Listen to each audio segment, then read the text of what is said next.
So we're all kind of dependent on this phone right here, right? So it's an amazing device in many ways. We can communicate instantly.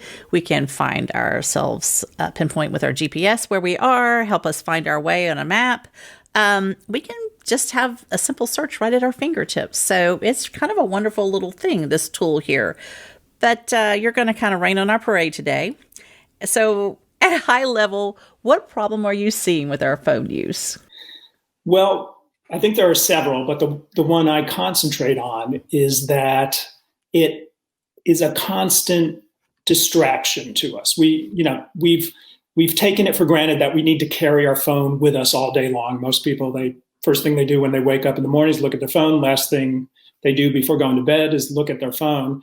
And we've never had a device, technology that's with us all the time.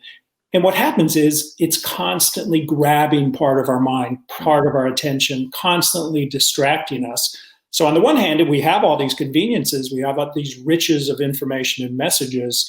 On the other hand, I think we're thinking more shallowly, more superficially, because we're in this constant state of distractedness thanks to our phones and other related technologies. How did you get into thinking about our issues with technology?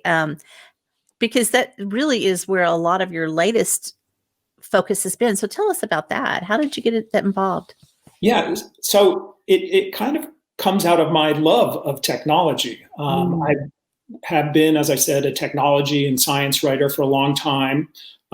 Big fan of computers, personal computers, big fan of the internet when it came along.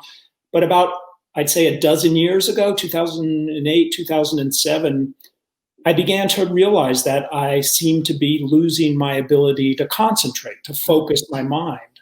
And what I began to realize or began to suspect was that it was all the time I was spending online in front of a computer screen was training my mind to want to be constantly stimulated, to Google stuff, to get emails, to send messages, to read headlines.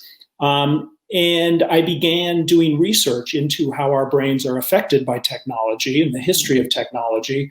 And so that's where my worries turned into more concrete concerns.